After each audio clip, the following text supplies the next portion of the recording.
Gómez Studio Family presenta Lecciones de Vida-.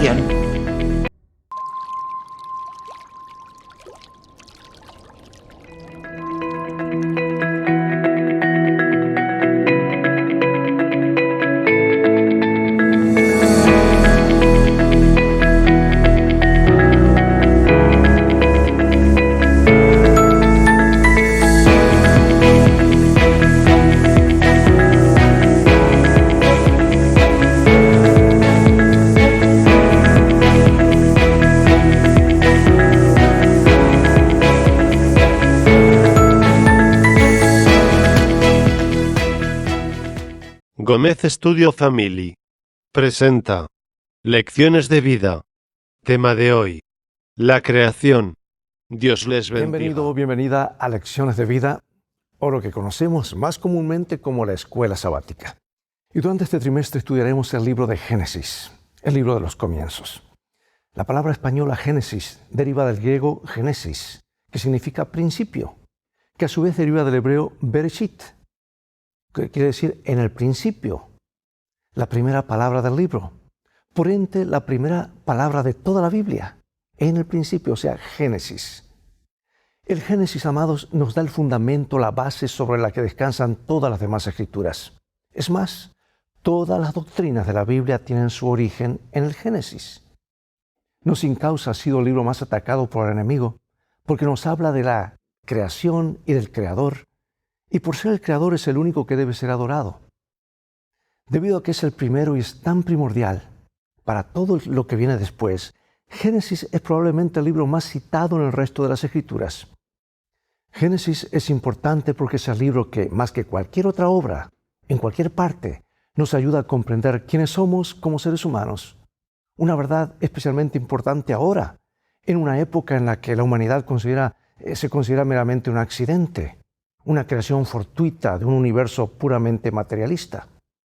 El Génesis nos revela nuestro verdadero origen, que somos seres hechos perfectos en un mundo perfecto, a la imagen de Dios y con un propósito. Pero Génesis también nos explica la caída, es decir, por qué nuestro mundo ya no es perfecto y por qué nosotros como seres humanos tampoco lo somos. No obstante, el Génesis también nos consuela con la promesa de salvación de Dios en un mundo que de por sí no nos ofrece nada más que sufrimiento y muerte. Y con sus historias dramáticas de milagros, creación, nacimiento, arco iris, juicios como el diluvio, Sodoma y Gomorra, que dan testimonio de la santa presencia de Dios, Génesis es sobrecogedor. Pero Génesis es también un libro con conmovedoras historias humanas de amor, Jacob y Raquel, historias de odio, Jacob y Esaú, historias de nacimiento, Isaac, Jacob, los hijos de Jacob. Es una historia, es un libro nos habla de la muerte de Sara, de Raquel, de Jacob, de José, también de asesinato como Caín, Simeón y Leví, y también perdón, Esaú, Jacob, José y sus hermanos. Pero también es un manual de instrucciones con lecciones sobre la ética, Caín, Babel, sobre la fe, en el caso de Abraham, Jacob, y sobre la esperanza y la promesa de redención, el aplastamiento de la serpiente y la tierra prometida. Así que disfrutemos de sus hermosas historias y aprendamos a caminar mejor con el Señor de la creación, el Dios de Abraham, de Isaac y Jacob. Pero sobre todo, el Génesis trata de Jesús, nuestro Creador, nuestro sustentador, nuestro Redentor.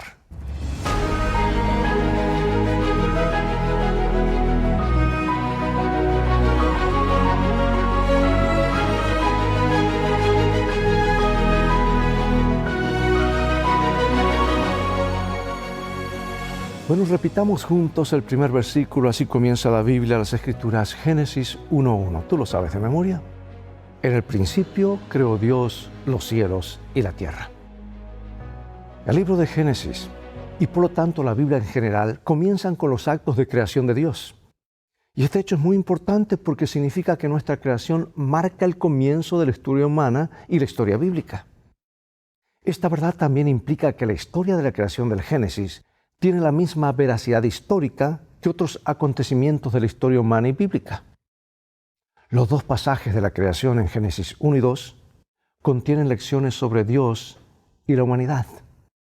Y hoy comprenderemos mejor el profundo significado del sábado, el día de reposo. Reflexionaremos sobre el acto de Dios de crear a los seres humanos del polvo y a su imagen. Y quedaremos cautivados con el propósito del árbol del conocimiento del bien y del mal y por su conexión con el árbol de la vida.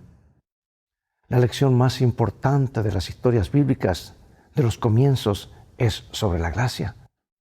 Y nuestra existencia es pura y exclusivamente un acto de gracia, porque Dios creó los cielos y la tierra cuando la humanidad aún no estaba presente. Al igual que nuestra creación, nuestra redención es también un regalo de Dios.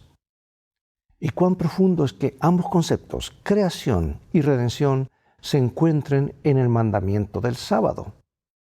Hay unos versículos hermosos que son paralelos.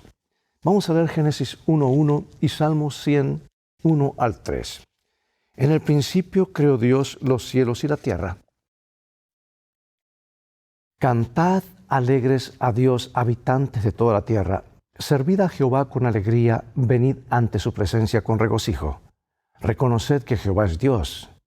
Él nos hizo, y no nosotros a nosotros mismos.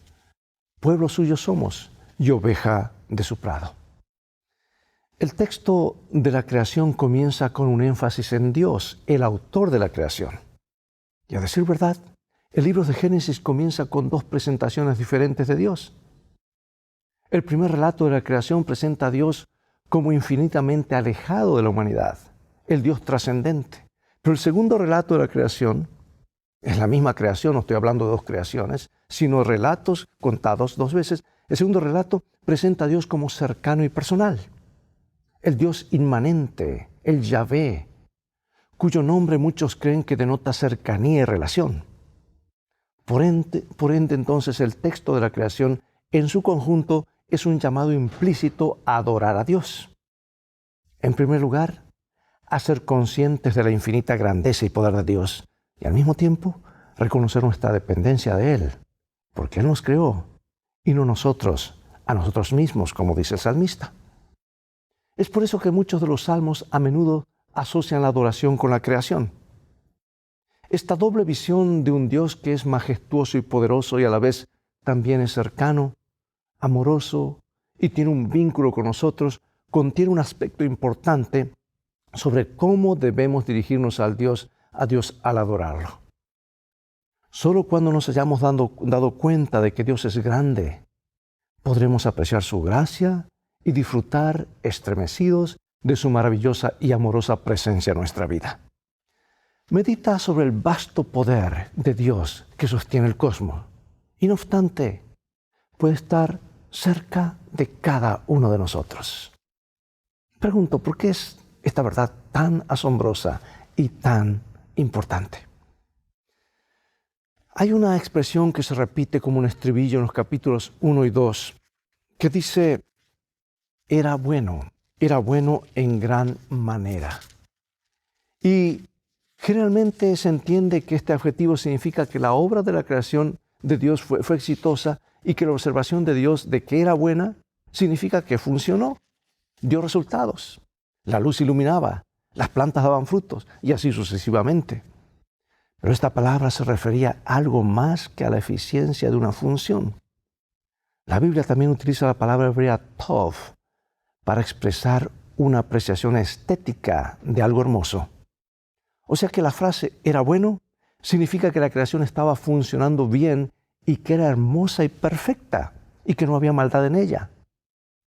El mundo todavía no era como nuestro mundo, afectado por el pecado y la muerte. Y una idea de que se destaca en la introducción del segundo relato de la creación es esta justamente. Fue creado un mundo perfecto. Y esta descripción de la creación contradice radicalmente las teorías de la evolución, que afirman justamente lo contrario. Afirman dogmáticamente que el mundo se fue configurando progresivamente mediante una sucesión de acontecimientos, accidentes aleatorios en su mayoría, partiendo de una condición inferior a la superior. Pero en contraste, el autor bíblico afirma que Dios creó un mundo de forma intencional y repentina, perfecto. No hubo nada casual ni azaroso en todo esto. El mundo no surgió por sí solo, sino solo como resultado de la voluntad y la palabra de Dios, el gran diseñador. De paso, el verbo bará, en hebreo crear, traducido en Génesis 1, como en el principio creó Dios los cielos y la tierra, aparece solo con Dios como sujeto y denota brusquedad. Dijo Dios, y fue así, inmediatamente. El texto de la creación nos informa que todo se hizo en aquel entonces y que el mismo Creador consideró que todo era bueno en gran manera. Bueno, Génesis 1:1 declara el evento en sí, la creación del cielo y la tierra. Y Génesis 2:1 declara que el evento terminó. Y todo se completó, incluyendo el sábado, en 7 días. ¿Por qué la idea de miles de millones de años de evolución anula por completo la historia de la creación del Génesis? ¿Y por qué estas dos posturas son incompatibles en todo sentido? ¿Captas tú el conflicto que hay? Al negar la creación tenemos que creer en algo y nos vamos a la evolución. Pero vayamos ahora al día de reposo y veamos cómo se relaciona con la creación y cómo afecta esta conexión la forma en que guardamos el sábado. Vamos a Génesis 2, 2 y 3 y luego Éxodo 28 al 11. Y acabó Dios en el día séptimo la obra que hizo y reposó en el día séptimo de toda la obra que hizo.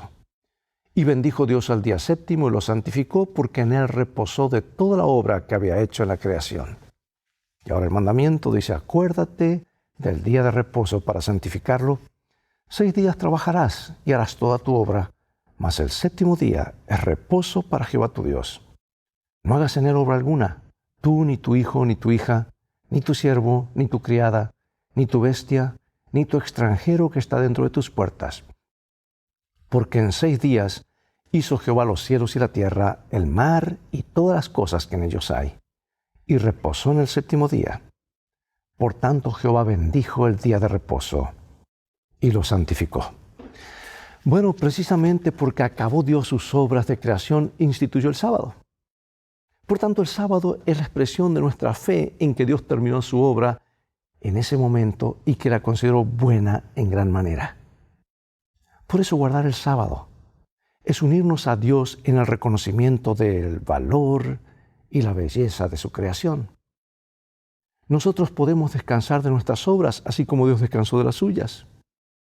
Y guardar el sábado significa decir sí a la creación buena en gran manera de Dios que incluye nuestro cuerpo físico. Mira, contrariamente a algunas creencias antiguas y algunas modernas también, no hay nada en las Sagradas Escrituras, ni en el Antiguo Testamento ni en el Nuevo, que denigre el cuerpo como malo. Es un concepto pagano, no bíblico. Y el sábado, que marca el primer fin de la historia de la humanidad, es también una señal de esperanza para la humanidad sufriente y para el mundo que gime. Ahora, es interesante que la frase acabó la obra reaparezca al final de la construcción del santuario y nuevamente al final de la construcción del templo de Salomón. Ambos eran lugares donde se enseñaba la lección del Evangelio y la salvación. Después de la caída, el sábado, al final de la semana, señala el milagro de la salvación que tendrá lugar únicamente mediante el milagro de una nueva creación. ¿Captas tú la conexión? Sábado, descanso, nueva creación. Porque el sábado es una señal al final de nuestra semana humana de que el sufrimiento y las pruebas de este mundo también terminarán. O sea, es un anticipo del descanso eterno que Dios ha de dar a sus hijos. Por eso Jesús eligió el sábado como el día más apropiado para sanar a los enfermos. Y aquí hago un paréntesis, amado y amada.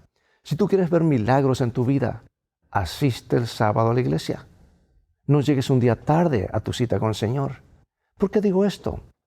Porque era el día favorito de Jesús de hacer milagros. Hizo más milagros en sábado que cualquier otro día. Y además en ese día Él lo reposó, bendijo y santificó 3 regalos que Dios quiere darte ese día.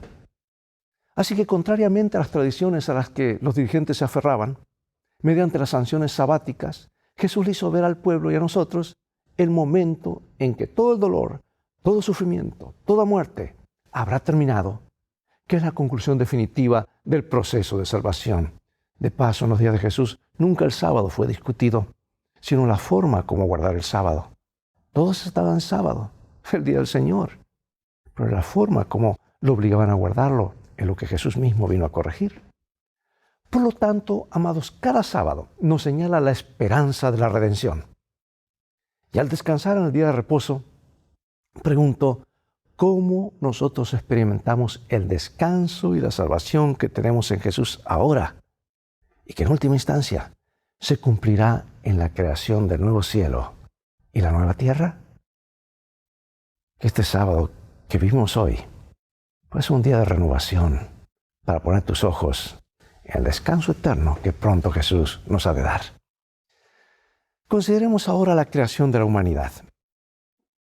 Este es el último acto de creación de Dios, al menos en el relato de Génesis, ¿verdad? Los seres humanos son la culminación de toda la creación terrenal, el propósito para el cual fue hecha la tierra. Y una de las creaciones más audaces de la Biblia es que Dios haya creado a los seres humanos a su imagen. Solamente los seres humanos fueron creados a imagen de Dios.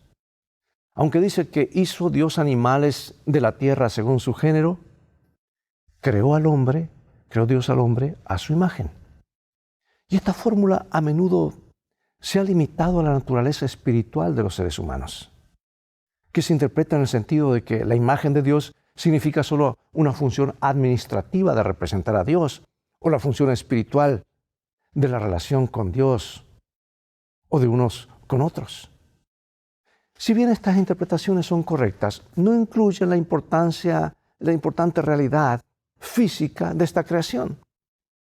Por cierto, ambas dimensiones están incluidas en las dos palabras imagen y semejanza que describen este proceso en Génesis 1:26. Mientras que la palabra selem, o sea, imagen, se refiere a la forma concreta del cuerpo físico, la palabra demut, o sea, semejanza, se refiere a las cualidades abstractas que son comparables con la persona divina. Por lo tanto, la noción hebrea de la imagen de Dios debe entenderse en el sentido holístico de la visión bíblica de la naturaleza humana. El texto bíblico afirma que los seres humanos, hombres y mujeres, fueron creados a imagen de Dios, tanto física como espiritualmente. O como comenta mi autora favorita, dice así en el libro La Educación: cuando Adán salió de las manos del Creador, llevaba en su naturaleza física, mental y espiritual la semejanza de su Hacedor. Me gusta esta forma tan clara como lo menciona. De hecho, esta interpretación holística de la imagen de Dios, incluido el cuerpo físico, se reafirma en otro relato de la creación que dice: fue el hombre un ser viviente. Literalmente, un alma viviente o nefesh, como resultado de dos intervenciones divinas. Dios formó y Dios sopló. Fíjate que el aliento a menudo se hace referencia a la dimensión espiritual. A veces consideramos solamente eso, pero también está estrechamente relacionado con la capacidad biológica de respirar. La parte del hombre que fue formada del polvo de la tierra. Es el soplo de vida, es decir, ese soplo espiritual y vida física.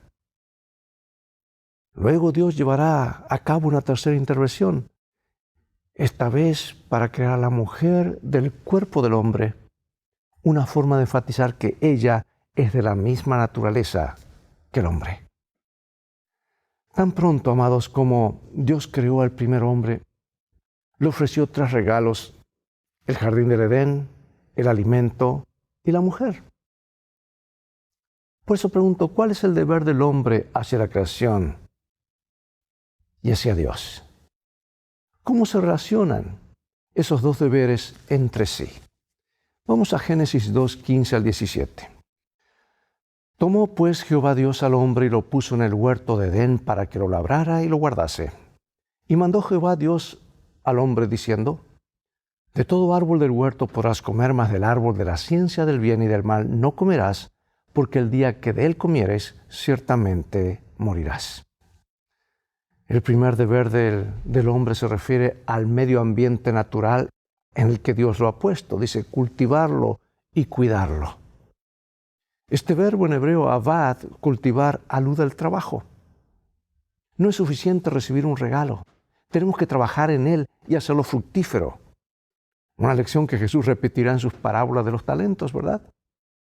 Y ahora tenemos el verbo shamar, o sea que es cuidar, implica la responsabilidad de preservar lo recibido. El segundo deber se refiere al alimento. Debemos recordar que Dios se lo dio a la humanidad. Dios también dijo, puedes comer libremente. Los seres humanos no crearon los árboles ni la comida que hay en ellos. Fueron un regalo y un regalo misericordioso. Amigo, cada bocado que recibimos de alimento es por la gracia de Dios, de esos elementos naturales que Dios da vida. Pero aquí también hay un mandamiento. Debían recibir y disfrutar del generoso regalo de Dios de todo árbol.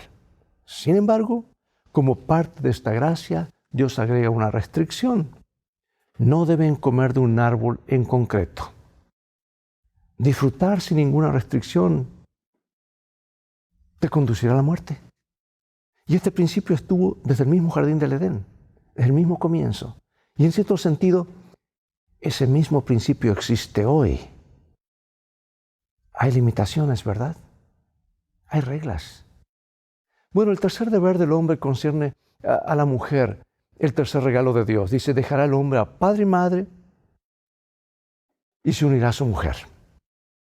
Ahora, esta declaración extraordinaria es una expresión poderosa que resalta la responsabilidad humana hacia el pacto conyugal y el propósito de ser una sola carne. Es decir, una sola persona. El vínculo del matrimonio, aunque es un regalo de Dios, conlleva una responsabilidad humana una vez que se ha recibido el regalo. Una responsabilidad que debe cumplir fielmente de parte del hombre como de la mujer. Piensa en todo lo que Dios te dio. Y ahora nos preguntamos, ¿cuáles son nuestras responsabilidades con todo esto que hemos recibido? Bien, amados, esta es la introducción de la lección y ahora haremos una conclusión. En el principio, Dios. El acontecimiento de la creación es el fundamento primario de la fe en Dios, la fe humana en Dios. Creer en la creación, creer que debo mi existencia y la realidad del mundo a alguien a quien no veo y que fue antes de mí, es el primer acto de fe.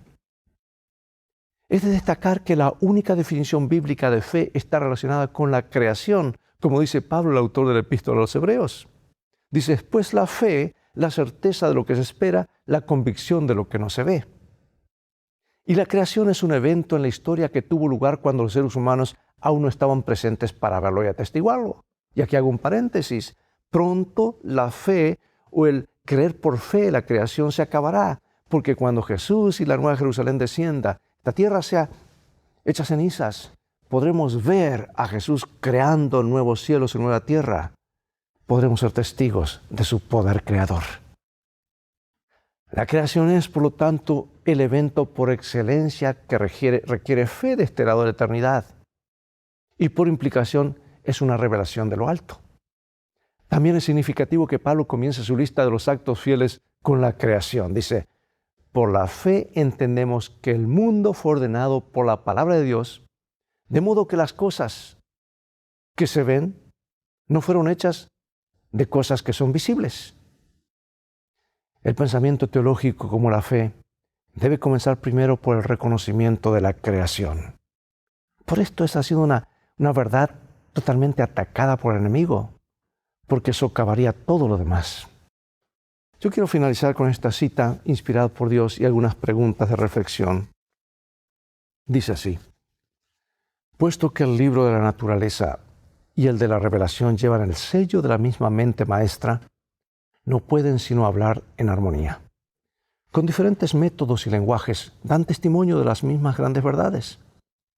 La ciencia descubre siempre nuevas maravillas, pero en su investigación no obtiene nada que, correctamente comprendido, discrepe con la revelación divina. El libro de la naturaleza y la palabra escrita se alumbran mutuamente. Repito esto, el libro de la naturaleza y la palabra escrita se alumbran mutuamente. nos familiarizan con Dios al enseñarnos algo de las leyes por medio de las cuales Él obra. Sin embargo, algunas deducciones erróneas de fenómenos observados en la naturaleza han hecho suponer que existe un conflicto entre la ciencia y la revelación. Y en los esfuerzos realizados para restaurar la armonía entre ambas, se han adoptado interpretaciones de las Escrituras que minan y destruyen la fuerza de la palabra de Dios. Se ha creído que la geología contradice la interpretación literal del relato mosaico de la creación. Se pretende que se requirieron millones de años para que la Tierra evolucionara a partir del caos. Y a fin de acomodar la Biblia a esta supuesta revelación de la ciencia, se supone que los días de la creación han sido vastos e indefinidos períodos que abarcan miles y hasta millones de años. Semejante conclusión es enteramente innecesaria. El relato bíblico está en armonía consigo mismo y con la enseñanza de la naturaleza. Tremenda cita, ¿verdad?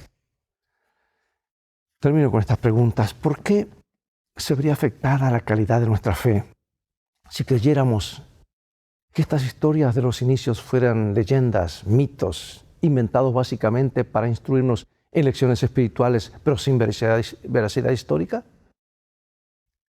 ¿Qué evidencias del texto bíblico sugieren que el autor bíblico sabía que eran históricas, al igual que el resto de las historias del libro de Génesis? Yo admiro a Moisés, amados, la forma tan clara como lo escribió. Sin duda, Dios lo inspiró a escribir claramente y sin dar mayores por qué y explicaciones, sencillamente dice y establece: Dios hizo esto, esto y esto. Por otro lado, el testimonio de Jesús. ¿Cuál es el testimonio de Jesús sobre la verdad histórica de estas historias? Jesús se refirió al libro de Génesis en repetidas veces. ¿Qué nos enseña la historia del Génesis sobre la importancia de la mayordomía de la tierra? ¿Cómo podemos ser buenos administradores de nuestro planeta y al mismo tiempo evitar el peligro de adorar a la creación misma en oposición al Creador, que es una tentación muy real? Y a pesar de los estragos del pecado a lo largo de los milenios, ¿de qué manera se nos sigue manifestando la maravilla, la belleza y la majestad originales de la creación? Buena en gran manera, y nos habla de manera poderosa de la bondad y el poder de Dios. Dios nos ayude a mantener claro en nuestra mente que somos hijos de Dios y lo que llegaremos a ser muy pronto. Termino con este versículo. Amados, ahora somos hijos de Dios y aún no se ha manifestado lo que hemos de ser, pero sabemos que cuando Él se manifieste, seremos semejantes a Él, porque le veremos tal como Él es. Oremos. Padre Celestial, gracias por tu bendito libro, tu palabra. Gracias por el libro de Génesis. Claramente se nos explica nuestro origen, nuestro destino. Tú eres el Creador, oh Dios, el único que merece adoración. Rendimos nuestra vida a ti en adoración. Gracias por formar nuestros cuerpos. Gracias por redimirnos al enviar a tu Hijo. Y gracias por sostenernos cada latido del corazón, cada respiración. Te reconocemos como nuestro Creador y te adoramos. Bendícenos, sabemos que lo harás, porque lo pedimos en el nombre de Jesús. Amén. Bien, amigos, es todo el tiempo que tenemos por hoy. Ha llegado el momento de despedirnos y será hasta el próximo programa de la serie Lecciones de Vida o Escuela Sabática. Invita a otros a sintonizar este canal y transfórmate tú mismo en un canal de bendiciones. Dios te bendiga y recuerda, tú vales mucho para Jesús. Él te ama más de lo que puedes imaginar. Y en el viaje de la vida, las cosas van a terminar bien, muy bien, si haces de la Biblia tu GPS y a Jesús como tu guía. Maranata.